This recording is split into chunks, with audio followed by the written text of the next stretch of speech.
วันมาฆบูชาจริงก็เป็นวันที่พระพุทธเจ้ากำหนดยุทธศาสตร์ของการเผยแผ่ธรรมะว่าหลักการเผยแผ่ธรรมะจะเผยแผ่อะไรผู้เผยแผ่จะต้องประพฤติยังไงมีธรรมะอะไรสำหรับคนที่จะทำงานเผยแผ่พวกเราที่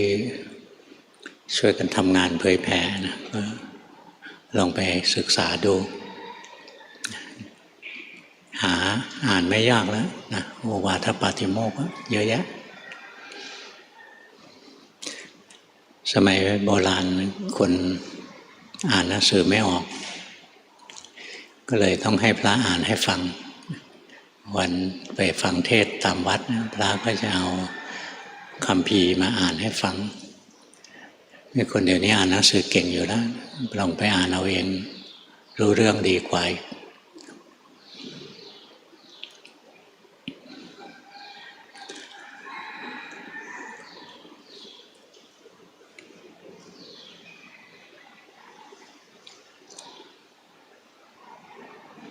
คนโบราณเขามองอะไรก็มองเชิงปาฏิหาริย์อย่างวันนี้มาฆบูชาว่าพระอรหันต์1,250 รูปมาประชุมกันโดยไม่ได้นัดหมายว่าเป็นเรื่องอัศจรรย์ก็อัศจรรย์นะเพราะยุคนั้นไม่มีมือถือโทรไปตามกันไม่ได้แต่จะว่าไปอีกทีนะพระอรหันต์250 องค์เป็นกลุ่มพระสารีบุตรก็อยู่กับพระพุทธเจ้าอยู่แล้วตอนนั้นชดิน1,000 องค์ท่านอยู่ทางขยาก็อยู่ด้วยกันทั้ง1,000 องค์นั่นแหละเวลามาก็มาด้วยกันหัวหน้าจะมาก็มาแล้วมาด้วยกัน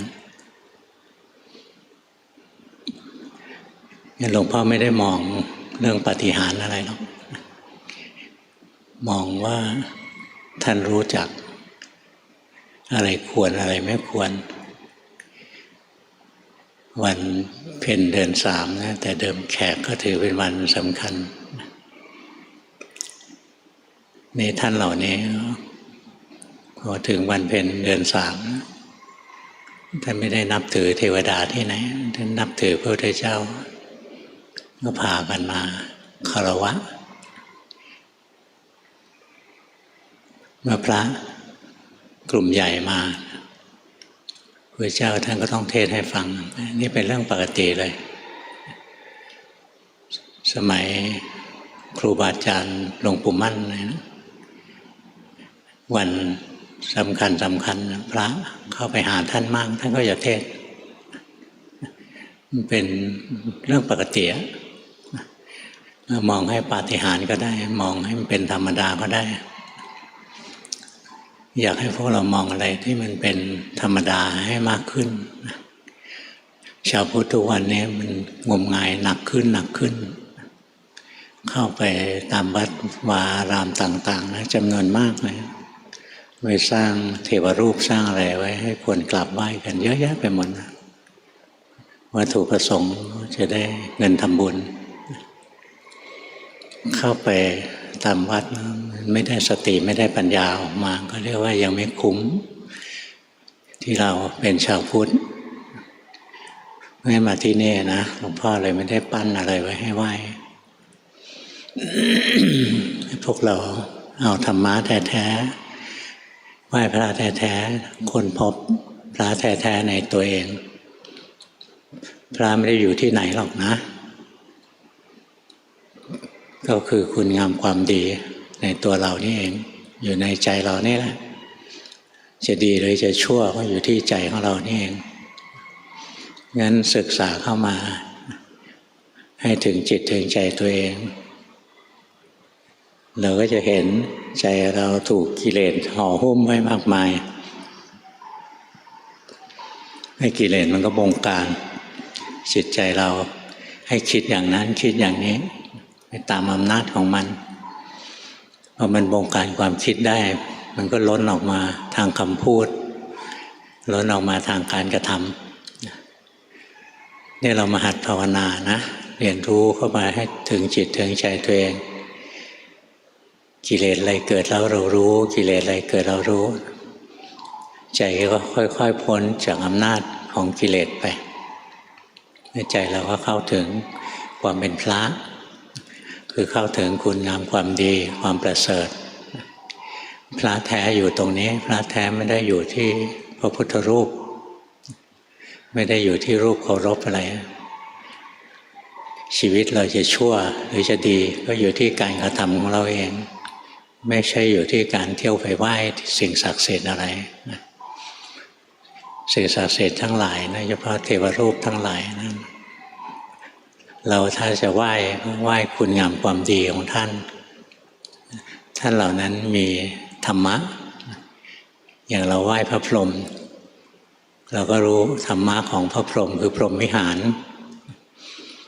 พรหมวิหารเนี่ยเป็นสิ่งที่จำเป็นที่จะต้องใช้นะโดยเฉพาะคนซึ่งเป็นใหญ่เป็นโตเป็นผู้นำเป็นผู้ปกครองอะไรขาดพรหมวิหารคนที่อยู่ข้างล่างก็ไม่มีความสุขงั้นเราก็เอาพรหมวิหารมาใช้นะสมมติเราไม่ได้ใหญ่โตอะไรแต่เราเลี้ยงหมาเลี้ยงแมวเนี่ยเราเป็นหัวหน้าหมาหัวหน้าแมวเดี๋ยวนี้ก็ยกฐานะแมว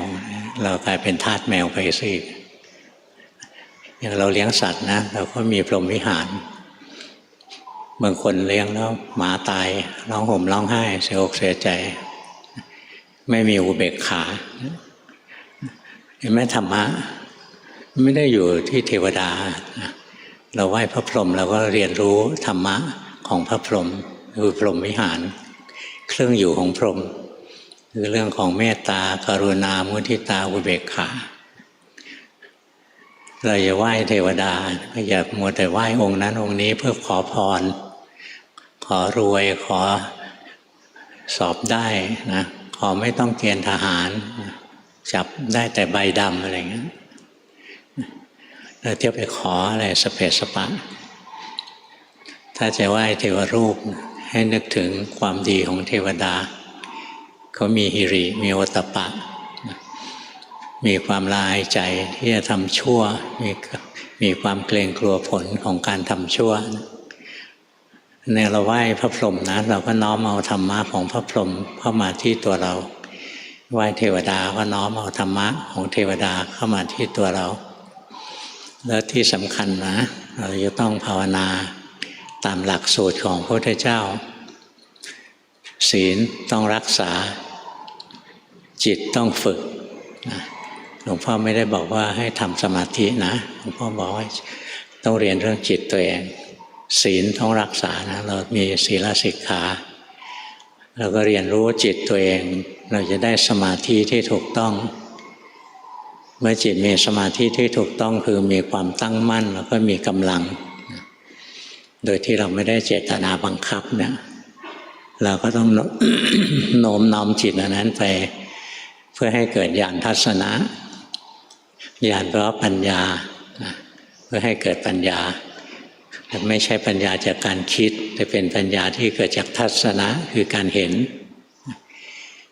กายอย่างที่กายเป็นเห็นจิตใจอย่างที่จิตใจเป็นเนี่ยเราต้องยกระดับตัวเองถ้ายังไม่มีปัญญาที่จะยกระดับใจตัวเองขึ้นสู่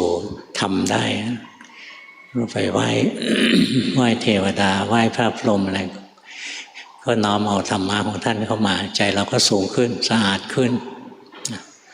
ถ้าไปไหว้แล้วขอโน่นขอนี่นะโอ้มันยิ่งห่างไกลธรรมะไปทุกทีกลายเป็นลูกศิษย์ชูชกขี้ขอไม่ได้เรื่องได้ราวอะไรทุกวันนี้ยังมีการไหว้ชูชกนะเป็นแฟชั่นอยู่ช่วงหนึ่งเดี๋ยวนี้ก็เลิกแล้วยุคนี้ก็ไปไหว้พญานาคกับท้าวเวสสุวรรณพญานาคนะยังไม่ใช่สุคตินะท้าวเวสสุวรรณนะเป็นสุคติก็จริงอยู่ในจตุมหาราชิกาอยู่ในเทวดา ชั้นแรกเลยนะที่อยู่ใกล้มนุษย์นะบางยุคก็ไหว้พระอินทร์นะอะไรเงี้ยไหว้ไปหมดนะบางทีไหว้กระทั่งสิ่งซึ่งเรามโนขึ้นเองนะอย่างคนไปไหว้แม่นาคพระโขนงไปไหว้แม่นวลเมียพันท้ายนรสิงห์พวกนี้เกิดจากนิยายทั้งนั้นนะไม่ใช่เป็นของจริงเลยเราก็ไหว้กันใหญ่หรือไหว้ไอ้ไข่สารพัดในเอาทุกอย่างนะไม่เอาอย่างเดียวคือการพึ่งตัวเองเข้าไปตามวัดก็จะเห็นแต่ของพวกนี้เต็มไปหมดเลยเขาขายดอกไม้ธูปเทียนขายเครื่องเส้นสรวงนี่เข้าไปแล้วมันไม่ได้เกิดสติเกิดปัญญานี่เรามีโอกาสดีเข้าวัดนะเข้ามาให้มันได้สติได้ปัญญาจริงๆไม่ใช่ได้ความงมงายกลับไปแต่จะว่าเขาก็ไม่ถูกนะอินทรีย์เขาอ่อนเขาได้แค่นั้นนะเขาไปไหว้เทวดาไหว้ผีแล้วเขามีความสุขมีกำลังต่อสู้ชีวิตมองในแง่นี้ก็น่าเห็นใจนะแบบที่เมื่อก่อนคนกลุ้มใจเขาไปเล่าให้พระฟังพระก็ช่วยแนะนำนะเข้าทางธรรมะได้ท่านก็แนะไม่ได้ท่านก็รดน้ำมนต์ให้ก็สบายใจยุคนี้เข้าวัดก็ไม่แน่ว่าจะสบายใจอาจจะลำบากใจถูกรีดถูกไถหนักเหลือเกินสร้างโน้นสร้างนี่กันเยอะแยะเลยนะหาที่เน้นสร้างธรรมะในใจนี่หายากเหลือเกินนี่ถ้าเรามีสติมีปัญญามากพอนะเข้าวัดต้องให้มันได้ธรรมะจริงๆหลวงปู่ฟั่นท่านดีมากเลยนะพระเจ้าอยู่หัวองค์ก่อนนะเคยถามท่านว่าท่านอยู่วัดไหนท่านบอกท่านอยู่วัดใจคอยวัดใจตัวเองไว้จะได้ธรรมะใจของเราชั่วมีบาปอกุศลให้เรารู้ใจของเราเป็นบุญเป็นกุศลให้เรารู้เนี่ยคอยวัดใจตัวเองไปเรื่อยๆพอกิเลสเกิดขึ้นในใจเรารู้ทันนะกิเลสจะดับเองไม่ต้องไปดับมันนะอย่างจิตเราฟุ้งซ่านเมื่อเช้าก็มีพวกทิศมาส่งกันบ้านหลวงพ่อ5 คนมีปัญหาจิตไม่สงบจะทำไงดีจิตไม่สงบพระเจ้าก็สอนนะจิตฟุ้งซ่านให้รู้ว่าฟุ้งซ่านเนี่ยท่านสอนอยู่แล้วล่ะส่วนเราคิดว่าจะทำยังไงจะทำยังไงต้องไปคิดอะไรล่ะพระพุทธเจ้าสอนยังไงก็ทำไปอย่างนั้นแหละจิตฟุ้งซ่านรู้ว่าฟุ้งซ่านตามรู้ตามดูไปจิตสงบรู้ว่าสงบจิตสุขรู้ว่าสุขจิตทุกข์รู้ว่าทุกข์จิตโลภรู้ว่าโลภจิตโกรธรู้ว่าโกรธตามรู้ตามดูไปเรื่อยๆต่อไปสติปัญญามันจะเกิดมันจะเห็นว่าจิตทุกชนิดนะไม่เที่ยงจิตทุกชนิดนะไม่ใช่ตัวตนอะไรบังคับไม่ได้เนี่ยหัดภาวนานะให้ถึงจิตถึงใจคอยวัดใจตัวเองไปเราถึงจะเข้าถึงวัดจริงๆไม่ใช่เข้าวัดที่ทำด้วยก้อนอิฐก้อนปูนก่อสร้างด้วยไม้อะไรนั่นวัดภายนอกนะดีไหมก็ดีจำเป็นแล้วไม่มีวัดพระก็ไม่มีที่อยู่พระไม่มีที่จะอยู่พระที่ดีๆนะก็จะไม่มีโอกาสภาวนาก็ต้องไปอยู่บ้านคลุกคลีอยู่กับครอบครัวอะไรเงี้ยหาความสงบประณีตจริงๆยากในขั้นต้นๆก็ยังทำได้นะโสดาสกทาคาอะไรนะแต่ขั้นอนาคาเนี่ยต้องออกจากกามให้ได้อยู่บ้านมันก็อยู่กับกามนั่นแหละถึงเวลาก็อยากกินโน่นอยากกินนี่ก็กามแล้วนะงั้นเพศฆราวาสมันไม่ค่อยเหมาะ กับการภาวนาในขั้นละเอียดงั้นการมีวัดมีพระก็เป็นประโยชน์ในการสืบทอดพระศาสนาแต่ว่าถ้ามีพระมีวัดเราก็ไม่ได้ภาวนากันนะแล้วมันก็ไม่ได้ประโยชน์เท่าที่ควรจะได้ถ้าคนอื่นเขาไงเราว่าเขาไม่ได้หรอกนะอินทรีย์มันแก่อ่อนต่างกันเรามีโอกาสแล้วเราคอยวัดใจตัวเองให้ดีทีแรกอาจจะวัดไม่เป็นเราก็สังเกตเอาแต่ละวันนะใจเราไม่เคยเหมือนกันนะบางวันจิตใจเราก็ปลอดโปร่งบางวันจิตใจเราก็เคร่งเครียดแต่ละวันใจเราไม่เคยเหมือนกันถ้าสังเกตตรงนี้ได้แล้วเราก็ดูให้ละเอียดขึ้นในวันเดียวกันนะเช้าสายบ่ายเย็นค่ำดึกเลยนะใจเราก็ไม่เหมือนกันอย่างถ้าวันทำงานตื่นเช้ามานะอาจจะรู้สึกขี้เกียจนะถ้าเป็นวันหยุดตื่นเข้ามาตามความเคยชิน ที่วันนี้วันหยุดเกิดความรู้สึกขี้เกียจนะเหมือนกันนะอันนั้นขี้เกียจไปทำงานนี่ขี้เกียจลุกยังติดอกติดใจอร่อยอยู่กับการนอนกลิ้งไปกลิ้งมานี่ก็อ่านใจตัวเองได้ไม่ใช่ว่าความรู้สึกที่ไม่ดีเกิดขึ้นก็หาทางทำลายล้างไม่จำเป็นต้องไปทำลายมันนะความรู้สึกจะดีหรือจะชั่วมันก็แสดงไตรลักษณ์เท่าๆกันแหละมันอยู่ที่เรามองเห็นหรือเปล่าอย่างถ้าความรู้สึกที่ดีๆเกิดนะอย่างใจเราอยากทำบุญใส่บาตรอะไรเงี้ยแล้วเราไม่รู้ว่าจิตใจของเรากำลังเป็นกุศลอันนี้ถือว่าใช้ไม่ได้นะไม่ใช่หลวงพ่อพูดเองนะพระพุทธเจ้าท่านบอกถ้าจิตเป็นกุศลไม่รู้ว่าเป็นกุศลใช้ไม่ได้นะ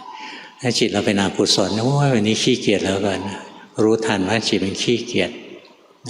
จิตเป็นอกุศลรู้ว่าเป็นอกุศลใช้ได้นะงั้นจะใช้ได้ใช้ไม่ได้อยู่ที่รู้หรือไม่รู้เนี่ยเราตามรู้ตามเห็นนะแล้วเราจะเกิดญาณทัศนะทีแรกก็มีแต่ทัศนะคือการเห็นกายเห็นใจมันเคลื่อนไหวเปลี่ยนแปลงไปต่อไปมันก็เกิดญาณทัศนะนะคือเกิดปัญญาที่ต่อเนื่องมาจากความรู้ความเห็นถูกเราเห็นกายแสดงไตรลักษณ์เรื่อยๆเห็นจิตแสดงไตรลักษณ์ไปเรื่อยต่อไปปัญญามันเกิดโอ้กายนี้จิตนี้นะล้วนแต่ตกอยู่ใต้ไตรลักษณ์อันนี้มีญาณทัศนะแล้วงั้นญาณทัศนะเป็นเรื่องของปัญญาที่เกิดจากการเห็นตามความเป็นจริงแล้วไม่ใช่เห็นสิ่งอื่นนะให้เห็นกายเห็นใจตัวเองไว้แต่ถ้าชำนาญจริงๆนะเห็นข้างนอกกับเห็นข้างในใช้ได้เหมือนกันนะแต่ครูบาอาจารย์ไม่ได้แนะนำให้ดูข้างนอกเพราะมันเสี่ยงสูงอย่างถ้าอินทรีย์เราอ่อนนะเราไปเห็นสาวสวยๆอะไรเงี้ยใจเราก็เกิดราคะเราก็มองตามเข้าไปเดินตามเข้าไปอยากขอเบอร์เขาขอไลน์ขอเฟซอะไรเขาขออินสตาแกรมอะไรเขาฟุ้งซ่านแหลกลานไปอันนี้เราใช้ไม่ได้เราไม่รู้เท่าทันเจอตัวเองนะแต่ถ้าอย่างเราเห็นสาวสวยใจเราชอบขึ้นมาเรารู้ว่าชอบอันนี้ใช้ได้นะอย่างนี้ใช้ได้ไม่การปฏิบัติไม่จำเป็นต้องอยู่ในบ้านอยู่ในถ้ำอะไรหรอกการปฏิบัตินะอยู่ที่ไหนก็ได้ขอให้มีสติรู้เท่าทันจิตใจตัวเองไว้เท่านั้นแหละคอยวัดใจตัวเองเรื่อยๆไปเราเห็นนะถ้ามีประหลอดมีเทอร์โมมิเตอร์หนึ่งวัดอุณหภูมิข้างนอกมันเปลี่ยนทั้งวันนะเราก็มีเทอร์โมมิเตอร์ในใจเรานะวัดเราจะเห็นใจเราเปลี่ยนทั้งวันนะตอนเช้าความรู้สึกอย่างนี้ตอนสายตอนบ่ายตอนเย็นตอนค่ำตอนดึกนะใจก็เปลี่ยนแปลงไปอย่างบางคนดึกๆแล้วไม่อยากนอนนะอยากทำโน้นทำนี่เล่นโน้นเล่นนี่แต่ตอนเช้าเราไม่อยากตื่นถ้ามีวินัยหน่อยนะถ้าทำแบบนั้นภาวนาลำบากอะต้องมีวินัยในตัวเองถึงเวลาตื่นก็ตื่นถึงเวลาพักควรพักก็พักแล้วก็คอยอ่านจิตอ่านใจของเราไปเบื้องต้นอาจจะเห็นแต่ละวันไม่เหมือนกันอย่างกลางเราก็เห็นในวันเดียวกันเนี่ยเช้าสายบ่ายเย็นค่ำดึกไม่เหมือนกัน พอเราภาวนาได้ละเอียดสติเราว่องไวขึ้นนะเราก็จะเห็นนะแต่ละขณะจิตใจเราก็ไม่เหมือนกันไม่ใช่ต้องเป็นชั่วโมงเป็น3 ชั่วโมงอะไรนี้จิตใจถึงจะเปลี่ยนเราจะเห็นนะจิตใจเราเปลี่ยนแปลงทุกคราวที่มีการกระทบอารมณ์ตาเห็นรูปจิตก็เปลี่ยนหูได้ยินเสียงจิตก็เปลี่ยนจมูกได้กลิ่นลิ้นกระทบรสกายกระทบสัมผัสใจกระทบความคิดจิตก็เปลี่ยนนะอย่างนี้เรียกว่าเราภาวนาเก่งแล้วเราอ่านจิตตัวเองเก่งอ่านได้ว่องไวนะไวถึงขนาดเป็นขณะไปนะเราไม่ต้องขณะอย่างพวกเรียนอภิธรรมนะพวกเรียนอภิธรรมเนี่ย1 ทีเนี่ยจิตเกิดดับแสนโกรธขณะมโนหน้าดูเลยนะเดี๋ยวนี้เขาวัดได้แล้วนะเขาวัดได้แล้วว่าจิตที่ขึ้นมารับอารมณ์ได้นะใช้เวลาเท่าไหร่หลวงพ่อจำไม่ได้ไม่ถึงวินาทีอะแต่ไม่ใช่นี่แสนโกรธขณะนั้นวัดแบบแขกชอบตัวเลขเยอะๆนี่ขณะที่หลวงพ่อพูดถึงนะไม่ใช่ขณะจิตขนาดนั้นแต่เป็นขณะที่ตามองเห็นจิตใจเราเปลี่ยนแปลงขณะที่หูได้ยินเสียงจิตใจเราเปลี่ยนแปลงเนี่ยขณะที่มีผัสสะนะกระทบเข้ามาแล้วเราเห็นความเปลี่ยนแปลงอย่างนี้อภิธรรมเขาเรียกวิถีจิตตาเห็นรูปแล้วก็มีการรับรู้อารมณ์ทางตานะส่งสัญญาณเข้ามาที่ใจมีการแปลความหมายมีการให้ค่ามีการตัดสินใจว่าอันนี้ถูกใจไม่ถูกใจจะเกิดสุขหรือเกิดทุกข์จะเกิดกุศลหรืออกุศลอะไรเนี่ยเป็น process ของมันไม่ต้องรู้ละเอียดขนาดนั้นหรอกนะน้อยคนที่จะเห็นได้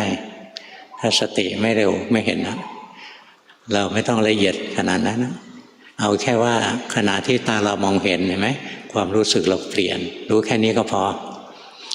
ตอนที่หูเราได้ยินสมมติเราได้ยินเสียงอยู่ๆได้ยินเสียงคนเรียกชื่อพ่อเรานะเราโกรธพอเราหันไปมองหน้าให้เพื่อนรักของเราเราก็เรียกชื่อพ่อมันเหมือนกันนะชื่อมันชื่ออะไรเลยจำไม่ได้ละจำได้แต่ชื่อพ่อมันก็เรียกชื่อพ่อเรามาตลอดพอหันไปเห็นให้นี่เพื่อนกันจะโกรธเปลี่ยนเป็นดีใจแล้วนะขณะที่หูได้ยินเสียงมันมาเรียกชื่อพ่อเกิดโทสะเนี่ยจิตเปลี่ยนแล้วทีแรกไม่มีโทสะพอตามองเห็นหันไปเห็นเข้าจิตเปลี่ยนอีกแล้วดีใจเจอเพื่อนนะงั้นเนี่ยจิตเราจะเปลี่ยนนะเป็นขณะไปขณะที่ตาเห็นรูปจิตก็เปลี่ยนขณะที่หูได้ยินเสียงจมูกได้กลิ่นลิ้นกระทบรสกายกระทบสัมผัสใจกระทบความคิดจิตเราเปลี่ยนแปลงให้คอยรู้เท่าทันความเปลี่ยนแปลงนะไม่ใช่คอยควบคุมการกระทบการที่เราตาจะเห็นรูปหูจะได้ยินเสียงหรือใจกระทบธรรมารมณ์นะมันเป็นวิบากนะเราสั่งไม่ได้หรอกนะเราจะเห็นรูปที่ดีหรือรูปที่ไม่ดีเสียงที่ดีหรือเสียงที่ไม่ดีจะคิดอะไรต่ออะไรนะเราสั่งไม่ได้นะนี่พอกระทบอารมณ์แล้วเนี่ยจิตใจเราทำงานขึ้นมาอันนี้เป็นปัจจุบันนะส่วนการกระทบจะกระทบอารมณ์ที่ดีอารมณ์ที่ไม่ดีเป็นกรรมเก่าเป็นวิบากส่งผลมานะไม่สำคัญนะกระทบอารมณ์อะไรก็ได้แต่พอกระทบแล้วจิตใจเราเปลี่ยนแปลงอันนี้ให้เรามีสติรู้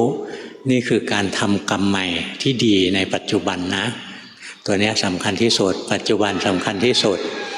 เคยได้ยินไหมปัจจุบันสำคัญที่สุดเราก็ฟัง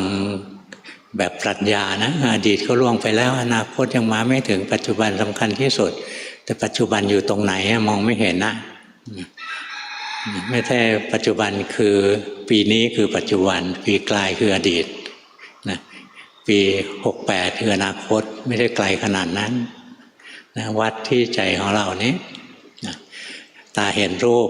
ใจเราเปลี่ยนแปลงเราเห็นขณะที่มันเปลี่ยนแปลงไปเนี้ยนี่แหละปัจจุบันอยู่ตรงนี้นะไม่ใช่เมื่อวานจิตเป็นอย่างนี้วันนี้จิตเป็นอย่างนี้อันนี้คิดเอาไม่ได้เห็นเอาไม่ใช่ทัศนะไม่เกิดญาณทัศนะแต่เกิดการคิดนะคิดเอาเมื่อวานกับวันนี้ไม่เหมือนกันอะไรเนี่ยแสดงว่าไม่เที่ยงอันนี้ยังไม่ใช่วิปัสสนานะ วิปัสสนาต้องใช้ทัศนะใช้การเห็นนะเห็นรูปเห็นนามอย่างที่เขาเป็นอะไรเขาเป็นไตรลักษณ์ใช่ไหมตาเห็นรูปใจเรามีความสุขใจเราเกิดราคะอะไรเงี้ยเรารู้ทันอย่างนี้เรียกว่าเรารู้ปัจจุบันนะหูได้ยินเสียงใจเรามีความทุกข์ใจเราเกิดโทสะเนี่ยเรารู้ทันมีความทุกข์เกิดขึ้นในใจก็รู้มีโทสะในใจเกิดขึ้นก็รู้นะนี่เรียกเรารู้ปัจจุบันแล้วคอยวัดใจตัวเองไปเรื่อยๆใจเรามีแต่ความเปลี่ยนแปลงไม่มีความคงที่แล้วไม่ต้องไปฝึกให้ใจคงที่ใจจริงๆมันเคลื่อนไหวเปลี่ยนแปลงตลอดเวลานะก็ไม่ว่ามันให้มันเคลื่อนไหวไปขอแค่มีสติตามรู้ตามเห็นแล้วต่อไปปัญญามันเกิดจะรู้เลยจิตทุกชนิดเกิดแล้วดับจิตสุขจิตทุกข์จิตดีจิตชั่วเกิดแล้วดับทีแรกก็เห็นแต่ละอย่างเกิดแล้วดับแต่ละอย่างเกิดแล้วดับตอนที่จะได้มรรคได้ผลนะมีปัญญารวบยอดจิตทุกชนิดเกิดแล้วดับไม่ใช่จิตโลภจิตโกรธจิตหลงเกิดแล้วดับเหมือนที่ตอนที่ฝึกหรอกมันรู้ว่าทุกสิ่งที่เกิดดับทั้งสิ้น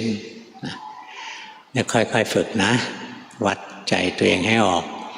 แล้วเราจะได้ของดีของวิเศษของดีของวิเศษเนี่ยไปขอใครไม่ได้ต้องทำเอาเองนะธรรมะที่เที่ยวขอคนไม่ได้เรื่องต้องทำเอาเองหลวงพ่อไปเรียนกับหลวงปู่ดูลคีย์เวิร์ดที่ท่านสอนให้ครั้งแรก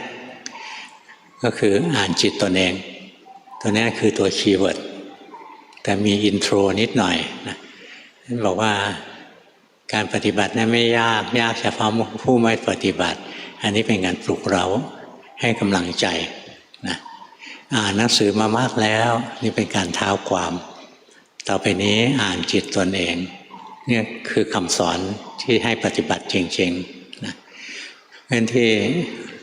หลวงพ่อเรียนจากหลวงปู่ดูลนั่นก็คือคำว่าอ่านจิตตนเองนั่นแหละนะ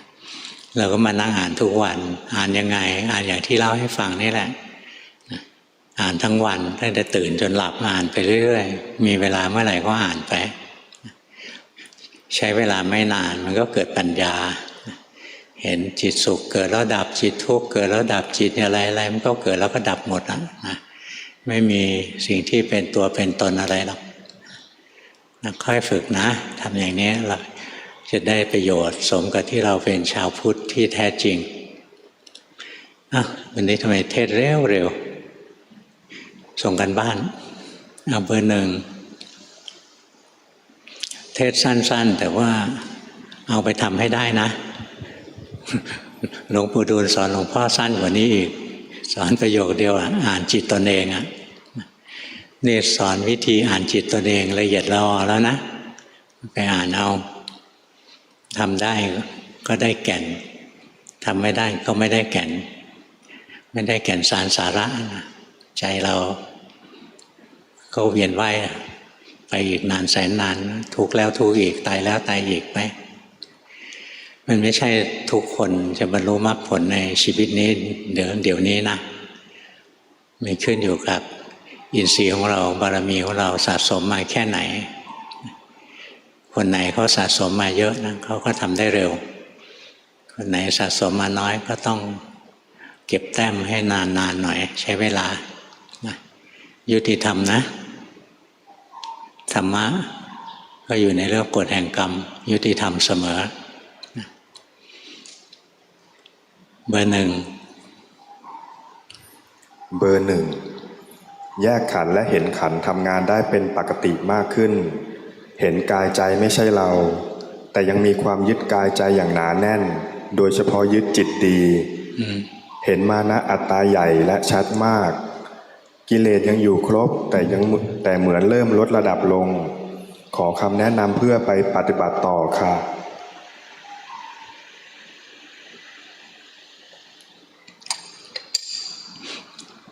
ถ้ามีกิเลสเราเห็นว่ามีกิเลสนะก็ถือว่าเรามีสติทำให้มากเจริญให้มากอย่างนี้ไม่ใช่นะอย่างนี้น้อมจิตเข้าไป เหมือนคนติดยาเสพติดนะไม่เอาภาวนาให้มันรู้เนื้อรู้ตัวอย่าไปน้อมให้มันเสื่องซึมลงไปรู้สึกไว้ตื่นนะตื่นออกมาสู่โลกของความเป็นจริงเนี่ยไม่ใช่ตื่นเต้นเลยนะไม่ใช่ตื่นเตลิดแต่ไม่ใช่น้อมใจให้เคลิ้มรู้สึกไว้ดีทำได้อยู่เบอร์สอง เบอร์สองยังไม่เป็นกลางกับกิเลสตนเองเห็นการยึดถือเอาตนเองเป็นศูนย์กลางจุดอ่อนที่เห็นคือยังหิวอารมณ์ติดความสบายสมาธิไม่พอและใจยังไม่เข้มแข็งบางครั้งในการช่วยเหลือคนในครอบครัวยังวางใจไม่ถูกทำให้ตนเองเศร้าหมองขอหลวงพ่อเมตตาชี้แนะด้วยครับเอาเรื่องในบ้านก่อนนะไปศึกษาเรื่องพรหมวิหารให้ดีดูแลคนในบ้านก็ต้องใช้พรหมวิหารเหมือนกันนะบางคนดูแลพ่อแม่โดยเฉพาะพ่อนะบางทีดื้อสอนอะไรก็ไม่จำไม่รู้ใครเป็นพ่อใครนะรู้สึกพ่อเรานี่ดื้อชิบเป่งเลยสอนอะไรก็ไม่ฟังเราก็ต้องรู้นะคนในบ้านเรามันก็คนนะเขาก็มีความรู้สึกนึกคิดมีความต้องการมีทัศนคติอะไรของเขาเองช่วยเท่าที่ช่วยได้แล้วก็อุเบกขาอย่างหลวงพ่อนะไม่ได้คิดเลยว่าจะต้องพาพ่อพาแม่ไปพระนิพพานในชีวิตเนี้ยไม่ได้คิดเลยนะแต่ละคนมีเวลาของตัวเองนะ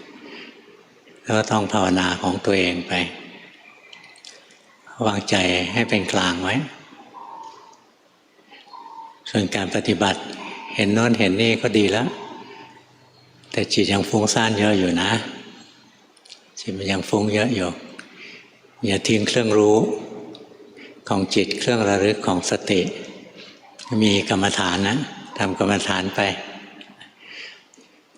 เช่นพุทโธพุทโธพุทโธไปเลยก็ได้เบอร์สองถ้าไปน้อมเข้าหาลมหายใจเนี่ยมันจะเคยชินที่จะน้อมไปนิ่งๆนะพุทโธไปเลยไม่ต้องหายใจก็ได้พุทโธพุทโธพุทโธพุทโธไปหรือพุทโธมันสั้นไปพุทโธธัมโมสังโฆก็ได้หรืออย่างสั้นไปอีกก็พุทโธอรหังธัมโมอรหังสังโฆอรหังอะไรก็ได้หรือไม่ชอบไม่อยากเรียนแบบคนอื่นแต่งคำบริกรรมเอาเองก็ได้อะไรก็ได้ที่ทำแล้วสบายใจแล้วก็อยู่กับคำบริกรรมของเราไปแล้วถ้าเราเริ่มไปบังคับจิตตัวเองรู้ทันบริกรรมแล้วชักจะเพลินลืมเนื้อลืมตัวรู้ทันแต่ไปหายใจนั้นมันจะเคยชินที่จะน้อมเข้าไปซึมเบอร์สามปฏิบัติในรูปแบบทุกวันสวดมนต์นั่งสมาธิในชีวิตประจำวันดูร่างกายหายใจหลงไปคิดรู้ว่าหลงความคิดดับกลับมาดูร่างกายหายใจ รู้หลงบ่อยขึ้นรู้ทุกข์ดับรู้ความอยากให้ทุกข์ดับรู้ว่าอยากดีหลงไปเพ่งทุกข์น้อยลงโทสะน้อยลงศีลดีขึ้นห่างโลกมากขึ้นปฏิบัติดีขึ้นขอหลวงพ่อเมตตาสั่งสอนค่ะทำต่อไปทำถูกแล้วแต่ว่ามันมีการควบคุมจิตอยู่นิดนึงนะรู้สึกไหมขณะเนี้ยตัวเนี้ยปล่อยนะไม่ต้องไปบังคับให้มันนิ่งปล่อยให้มันทำงานตามธรรมชาติแล้วมีสติตามรู้ตามเห็นไปภาวนาดีนะดีการปฏิบัตินะเราต้องมีวิหารธรรมนะเจริญสติเจริญปัญญาอะไรนะอย่าทิ้งวิหารธรรมถ้าทิ้งเดี๋ยวจิตมันร่อนเร่ไปแต่เราอยู่กับวิหารธรรมก็อยู่ไปธรรมดาไม่ได้ไปเพ่งไปจ้องไปเคร่งเครียดนะรู้ไปของภาษามันตึงไปนิดนึงนะอาจจะเพราะ กำลังคุยกับหลวงพ่อมันเลยตกใจ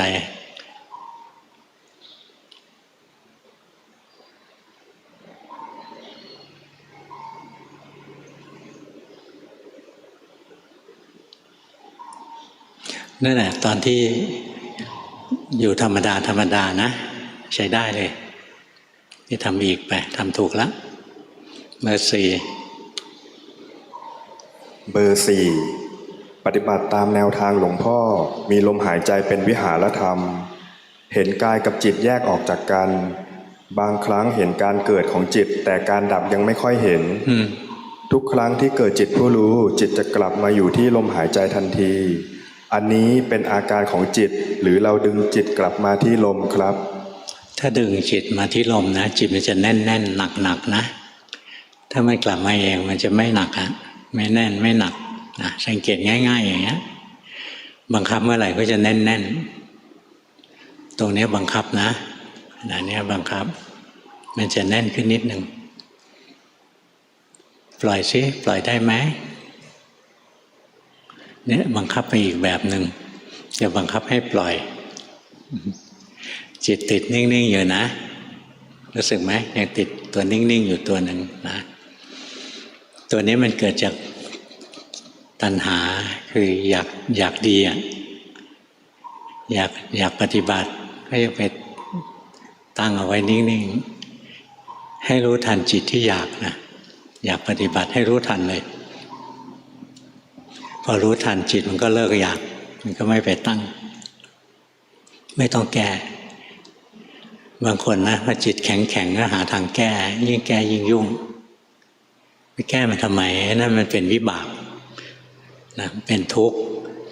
เป็นผลให้รู้ไม่ใช่ให้ละแก้ที่ต้นเหตุแก้ที่ตัวสมุทัยตัวอยากปฏิบัติอยากรู้อยากเห็นอยากเป็นอยากได้อยากดีมันก็ไปบังคับจิตนะถ้ารู้ทันตัวอยากนะตัวอยากดับนะมันก็ไม่ไปบังคับเองแหละดีอยู่หนึ่งแวบแล้ว นึกออกไหมมันคือภาวะที่ไม่ได้บังคับแต่ตอนนี้กลับมาบังคับแล้วนะเบอร์ห้าปฏิบัติอานาปานสติจิตหลงคิดทั้งวันทั้งคืนช่วงรอยต่อระหว่างห่วงความคิด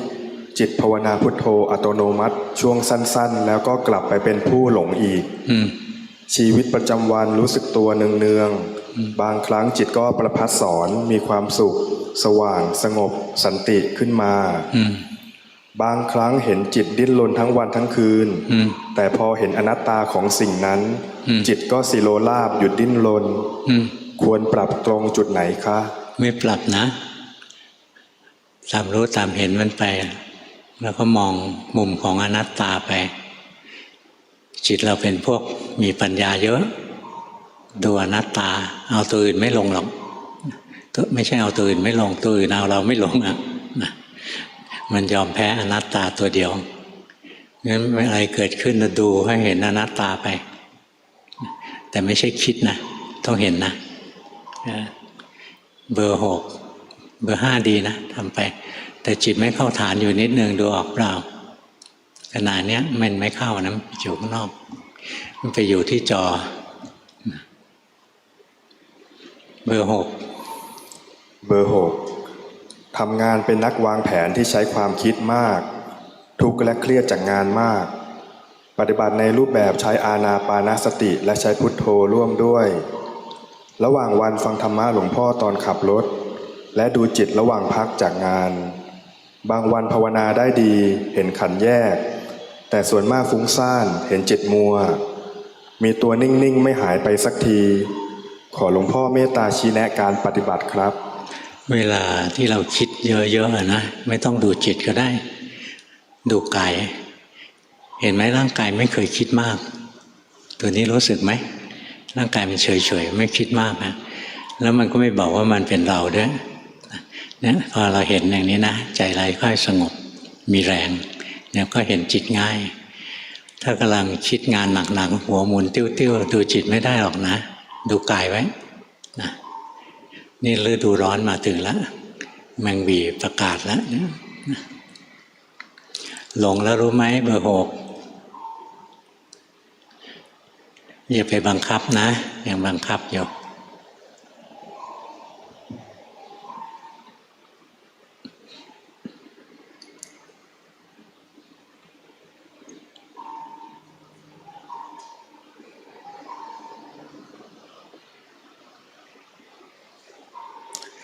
หลงยังเบอร์ 6เห็นใช่ไหมมันไหลแวบแวบตัวนี้ก็หลงอีกแล้วนะอันนี้หลงคิดนะหลงแล้วรู้เอา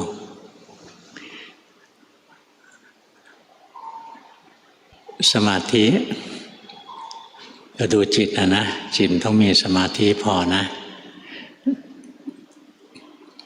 ไม่งั้นมันอย่างฟุ้งจะดูยากถ้าตอนที่จิตมันฟุ้งดูจิตยากดูกายไว้เลยเห็นกายเนี่ยมันไม่ใช่ตัวเรามันว่างเปล่าไม่เห็นมีเราตรงไหนเลยมันไม่เคยบอกว่ามันเป็นเราเนี่ยดูรู้สึกลงไปเดี๋ยวจิตจะมีแรงขึ้นมานะมันจะเห็นจิตง่ายถ้าจิตยังไม่มีแรงแล้วพยายามจะเห็นจิตจะยิ่งฟุ้งซ่านนะรู้สบายเบอร์ 7เบอร์ 7นั่งสมาธิประมาณ2 ชั่วโมงต่อวันใช้การดูสภาวะเฉพาะหน้าผัสสะที่กระทบและดับไปสภาวะแต่ละวันต่างกันบางวันฟุ้งบางวันแค่เสียงที่ดับก็สะเทือนน้ำตาไหลนิวรณ์ไม่ค่อยมีรู้สึกจิตเบิกบานขึ้นอ่อนไหวต่อกุศลและอกุศลง่ายเข้าใจคนมากขึ้นระหว่างวันยังหลงเยอะและนานขอหลวงพ่อชี้แนะเพื่อการพ้นจากวัฏฏะโดยไม่เนิ่นช้าค่ะใจมันยังอ่อนไปนิดนึงนะอารมณ์ยังครอบงำจิตได้ง่ายอยู่นะมีปีติอะไรเงี้ยก็ครอบนะให้รู้ทันนะอย่ายอมให้มันครอบใจต้องเข้มแข็งนะเข้มแข็งถ้าใจอ่อนไปเรียกอารมณ์นะอารมณ์ดีครอบบ้างอารมณ์ไม่ดีครอบบ้างอย่างบางคนอารมณ์ดีครอบมีศรัทธาอะไรเงี้ยศรัทธามากๆแล้วมีเงินเท่าไหร่ไปยกให้พระหมดเลยนะ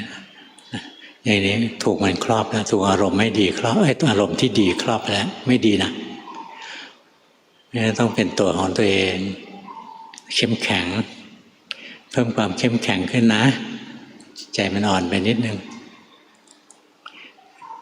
เส้นทางนี้ต้องเข้มแข็งนะจะข้ามวัฏฏะต้องเข้มแข็งเหมือนเรื่องพระมหาชนกว่ายน้ำในมหาสมุทรเข้มแข็งถ้าใจฝ่อ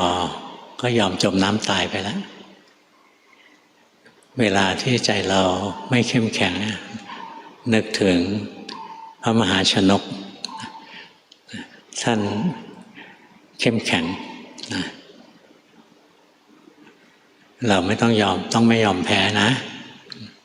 ใจเราอ่อนไปนิดหนึ่งสู้จนถึงที่สุดแล้ว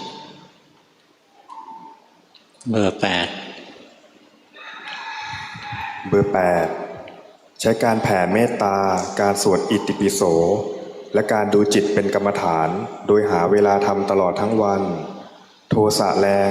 เมื่อเจอรถขับช้าจะเห็นใจที่หงุดหงิดอึดอัดเห็นความร้ายของตัวเองเห็นทุกข์เบื่อทุกข์แต่ยังไม่อยากละยังคงคิดถึงความตายและกลัวการพัดพรากแต่ยังยอมรับความเหี่ยวไม่ได้ยังคงจมแช่อยู่กับบางสภาวะขอคำแนะนำในการปฏิบัติด้วยค่ะเราไม่ได้รวดเร็วเท่าที่ใจเราต้องการหรอกนะงานกรรมฐานนะก็ทำกันยาวนานสู้ตายเดินไปข้างหน้าทุกวันนะไม่ต้องรีบจำพลวดไปแล้วเดี๋ยวก็เลิกงั้นไม่ได้เรื่องนะ ค่อยๆทำไปทุกวันทุกวันนะอดทนเอาเบอร์ 8เป็นโรคใจร้อนนะจะเอาเร็วๆให้รู้ตัวนี้นะตัวนั้นเป็นตัวโลภะพอความโลภเกิดแล้วไม่ได้อย่างที่โลภโทสะมันก็เกิดก็หงุดหงิดง่ายรู้สึกไหมนะไม่ต้องอยากให้มันเร็วนะไม่มีใครสั่งให้จิตบรรลุมรรคผลเร็วๆได้หรอกทำเหตุของมันมีศีลมีสมาธิมีปัญญาสะสมไปเรื่อยๆเหตุมันพอผลมันก็เกิดอยากได้ผลแล้วใจหงุดหงิดไม่มีทางได้นะใจเย็นๆใจร้อนไปหน่อยวันนี้เทศให้ฟังเท่านี้นะลุงพ่อรู้แล้วทำไมวันนี้เทศเร็วเพราะรอบเย็นมีอีกรอบหนึ่งเลยเก็บแรงเอาไว้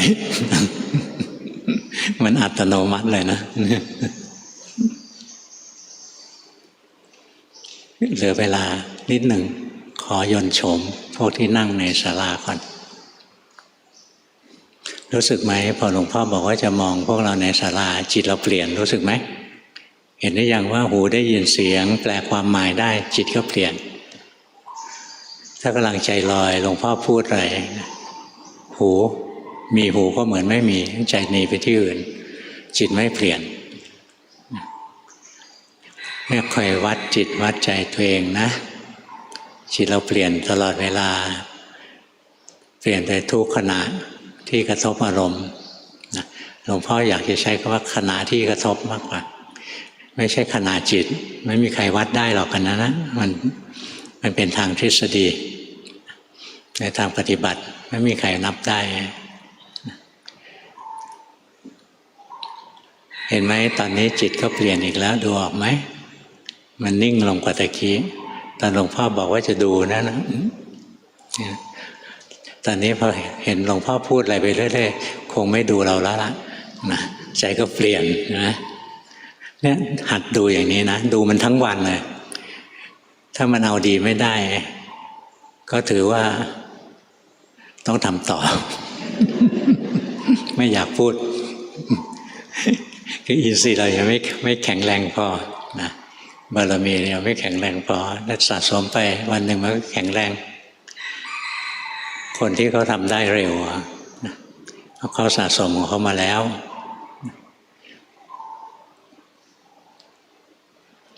เชิญกลับบ้าน